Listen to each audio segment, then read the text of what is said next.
10 अक्टूबर 2020, जगह दिल्ली। माहौल में एक अलग ही तरह की बेचैनी थी। मौका था मशहूर लेखिका चित्रा पाठक की प्रेस कॉन्फ्रेंस का। चित्रा की पिछली 3 किताबें 50 लाख से भी ज्यादा बिकी थीं। तो सोचिए, आज हर कोई ये जानने के लिए बेताब था कि वो अगला क्या बड़ा ऐलान करने वाली हैं। लेकिन किसी को भी ये अंदाजा नहीं था कि ये ऐलान हिंदी साहित्य की दुनिया को हमेशा के लिए बदलने वाला है। देखिए, उस वक्त हिंदी साहित्य में 2 ही सबसे बड़े नाम थे। एक चित्रा पाठक, ग्लैमरस, बेबाक, जिनकी हर बात, हर अदा खबर बन जाती थी। और दूसरी थी सुरभि पाराशर, एक ऐसा नाम जिसे हर कोई जानता था पर किसी ने देखा नहीं था। मतलब सुरभि की किताबों ने तो इंडियन हैरी पॉटर जैसा जादू कर दिया था। लेकिन वो कौन थीं, कहाँ रहती थीं, ये अपने आप में एक बहुत बड़ा राज था। सोशल मीडिया पर दोनों के फैंस भारत-पाकिस्तान मैच की तरह भिड़ते थे। एक जमीन थी तो दूसरी आसमान। और फिर चित्रा पाठक ने माइक पकड़ा और पहला धमाका किया। उन्होंने कहा, एक सच जो आज पहली बार दुनिया के सामने आ रहा है वो ये कि सुरभि पाराशर और चित्रा पाठक एक ही हैं। पूरे हॉल में एकदम सन्नाटा छा गया। किसी को यकीन ही नहीं हो रहा था। 2 धुर विरोधी लेखक और इंसान एक ही, ये कैसे हो सकता है? लोग अभी इस खबर को हजम कर पाते, उससे पहले ही चित्रा ने एक और उससे भी बड़ा बम फोड़ दिया। उन्होंने कहा, लेकिन मैंने सुरभि की किताबों के पहले 2 पार्ट नहीं लिखे हैं। सुरभि पाराशर के नाम से सुदीप यादव ने सारी किताबें लिखी हैं। एक नया नाम, एक नया रहस्य, सुदीप यादव। अब ये सुदीप यादव कोई छोटा मोटा नाम नहीं था। 10 साल पहले वो स्टार्टअप की दुनिया का सचिन तेंदुलकर था। bookmytrip.com का फाउंडर, दुनिया की वंडर अंडर 30 लिस्ट में शामिल, जिसके पीछे कहते हैं बड़े बड़े मॉडल्स और हीरोइनें दीवानी थी। एक ऐसा जीनियस जो अचानक कहीं गायब हो गया था। तो सवाल ये था कि स्टार्टअप का ये बादशाह, ये टेक मुगल, अचानक सुरभि पाराशर के नाम से बेस्ट सेलर नॉवेल्स क्यों लिख रहा था? और चित्रा पाठक से उसका क्या रिश्ता था? इस पूरे पहेली को सुलझाने के लिए हमें वक्त में थोड़ा पीछे जाना होगा, 10 साल पीछे।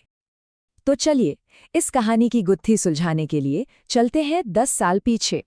अक्टूबर 2010, शहर बनारस। कहते हैं बनारस शहर सच और सपने के बीच में कहीं बसता है। लोग यहाँ या तो सच ढूंढने आते हैं या फिर अपने सपने भूलने। और इसी रहस्यमयी शहर में हमारी ये कहानी शुरू हुई।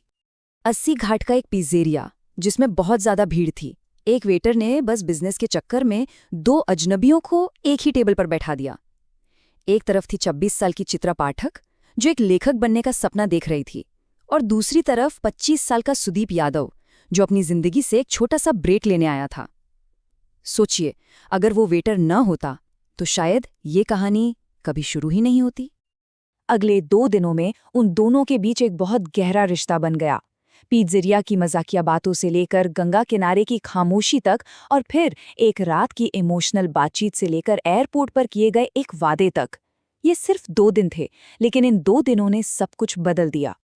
पता है, दुनिया की नज़रों में सुदीप एक कामयाब सीईओ था और चित्रा एक तेज तर्रार होशियार लेखिका। लेकिन सच कुछ और ही था। सुदीप अपने बिजनेस के दबाव में अंदर ही अंदर टूट रहा था, एंग्जाइटी की दवाएं ले रहा था। और चित्रा अपनी रुकी हुई किताब और टूटी शादी से परेशान शोहरत में सुकून ढूंढ रही थी। 2 टूटे हुए लोग एक दूसरे से बनारस में मिले थे।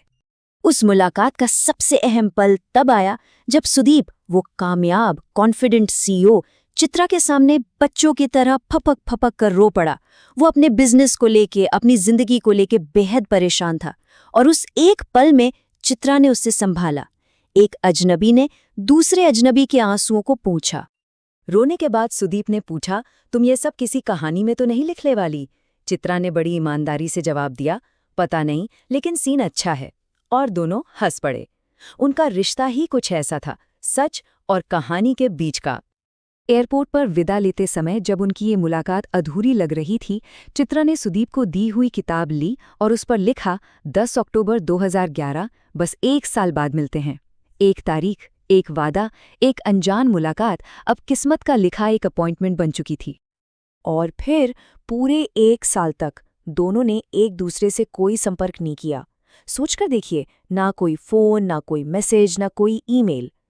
एक तरफ चित्रा अपनी दुनिया में स्ट्रगल कर रही थी और दूसरी तरफ सुदीप अपनी कंपनी को नई ऊंचाइयों पर ले जा रहा था। दोनों की दुनिया अलग थी, बस एक वादा उन्हें जोड़े हुए था। और ठीक 1 साल बाद, उनकी मुलाकात से बस एक दिन पहले 9 अक्टूबर 2011 को सुदीप की दुनिया एक बहुत बड़ी करवट ले रही थी। वो दिल्ली के एक कॉन्फ्रेंस रूम में अपनी कंपनी का 15% हिस्सा बेच रहा था और डील की कीमत थी 200 करोड़ रुपए। सुदीप ने अपनी जिंदगी की सबसे बड़ी डील पर साइन किए और जैसे ही उसने पेन से तारीख लिखी 9-10-11, उसे अचानक से याद आया, कल कल 10 अक्टूबर है, कल उसे चित्रा से मिलना है। एक तरफ 200 करोड़ की डील थी और दूसरी तरफ 1 साल पहले एक अजनबी से किया गया एक साधारण सा वादा। तो एक तरफ थी 200 करोड़ की डील और दूसरी तरफ एक अजनबी से किया गया वादा। यहीं से ये कहानी एक नया, एक बिल्कुल अप्रत्याशित मोड़ लेती है। अगले 9 सालों में ऐसा क्या हुआ कि एक टेक जीनियस बेस्ट सेलर लेखक बन गया और चित्रा आज ये सारे राज दुनिया के सामने क्यों खोल रही हैं? ये सवाल हमें दिखाते हैं कि कैसे जिंदगी में कुछ पल, कुछ मुलाकातें हमारे तयशुदा रास्तों को हमेशा के लिए बदल सकती हैं। इस पूरी कहानी के जवाब अक्टूबर जंक्शन उपन्यास में छिपे हैं।